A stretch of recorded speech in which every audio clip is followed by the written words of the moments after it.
Welcome to the deep dive. We are so glad you're joining us today because we are getting into something really fascinating. Yeah, we've got a really interesting one today. We do.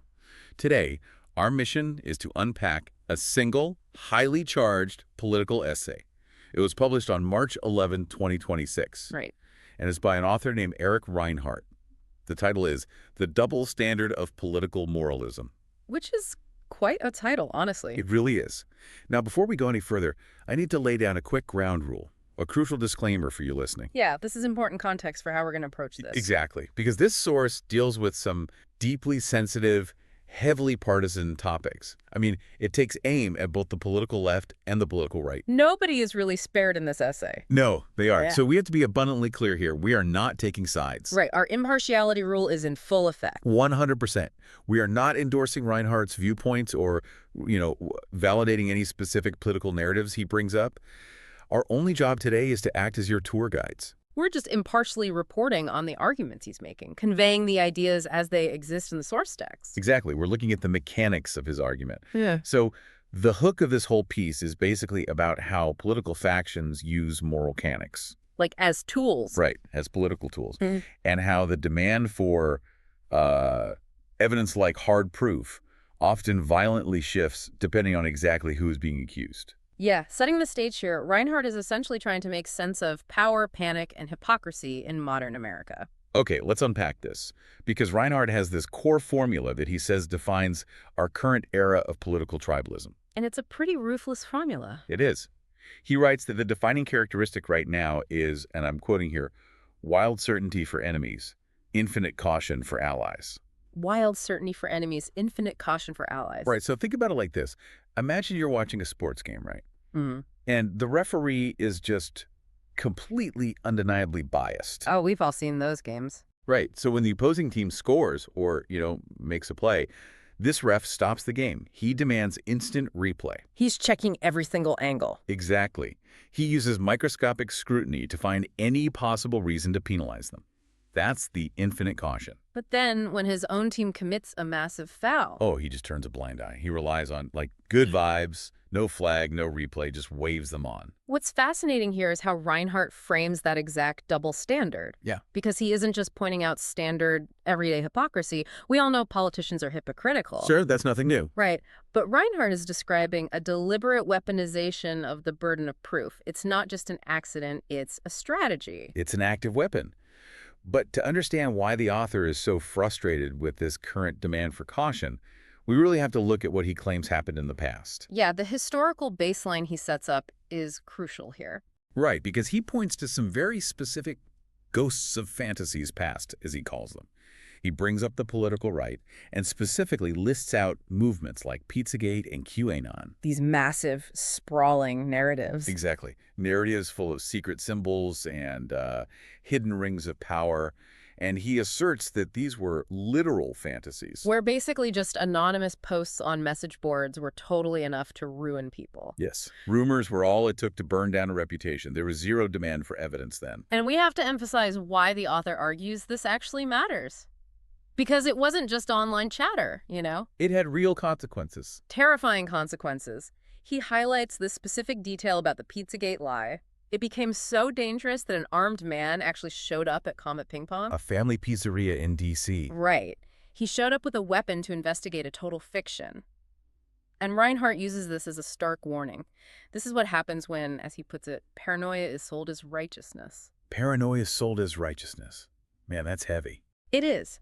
The wild certainty was applied instantly because the targets were political enemies. Okay, so here's where it gets really interesting. Okay. Because we have to contrast that past paranoia with the present-day news cycle that Reinhardt is reacting to. The catalyst for the essay. Right.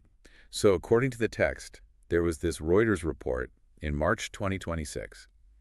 A top Democrat basically accused the Justice Department of withholding some FBI interviews. And what were those interviews about? Well, they're tied to a woman's allegation that Donald Trump sexually abused her as a minor.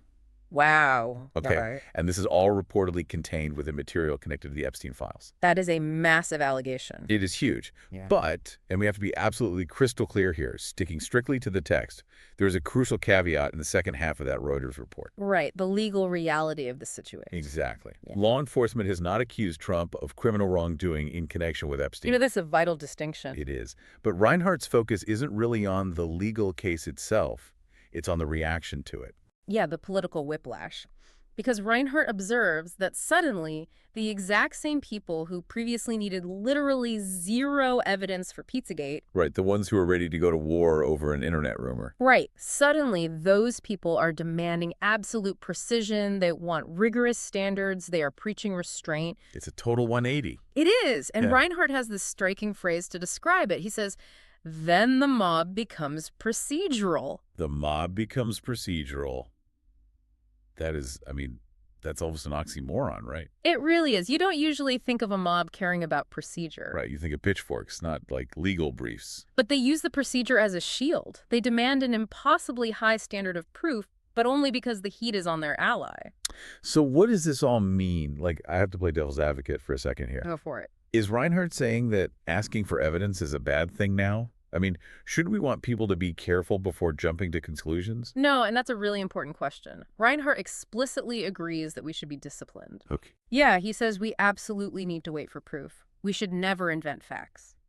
So the standard of evidence itself isn't his target. Exactly. The target is the underlying motivation. If we connect this to the bigger picture, Reinhardt's view is that the whole protect the children rallying cry from the past, Yeah. it was never actually a sacred duty to them. According to the text, it was a costume. A costume. Yeah, it was a political weapon. Children were never the point for these bad actors. Power was the point. So you put on the moral costume when it helps you destroy an enemy. Right? But the second that same moral standard might hurt your own side, you just take the costume off. You drop it completely, and suddenly you're a legal scholar demanding infinite caution. That is deeply cynical. But it makes so much sense of the chaos. It really does. So for you listening to this deep dive right now, why does understanding this specific essay actually matter for your day-to-day life? It's a great question. Because we are constantly bombarded by the news cycle. Constantly. And by recognizing this formula, the infinite caution for allies and wild certainty for enemies, you can actually start to navigate it better. You can see through the noise. Exactly. You can spot when morality is just being used as a political costume rather than a genuine, deeply held principle. You realize the real scandal, according to the author, isn't just the hypocrisy itself. What is it then? It's the deeply ingrained tribalism that drives that hypocrisy. The fact that the rules of reality change depending on what team you play for. It breaks down the whole system. It does, and I want to leave you with a final thought to mull over, building on Reinhardt's essay. Okay, let's hear it. If political actors only ever demand strict standards of evidence when the heat reaches their own side of the house, Right. how can a society ever establish a shared objective standard for truth and justice? One that actually protects everyone equally. Man, if the rules only apply when it's convenient, they aren't really rules at all, are they? Exactly. Yeah. It's just power disguised as principle. That is definitely something to chew on. Thank you so much for joining us on this deep dive. Keep questioning the shifting standards around you, and we will catch you next time.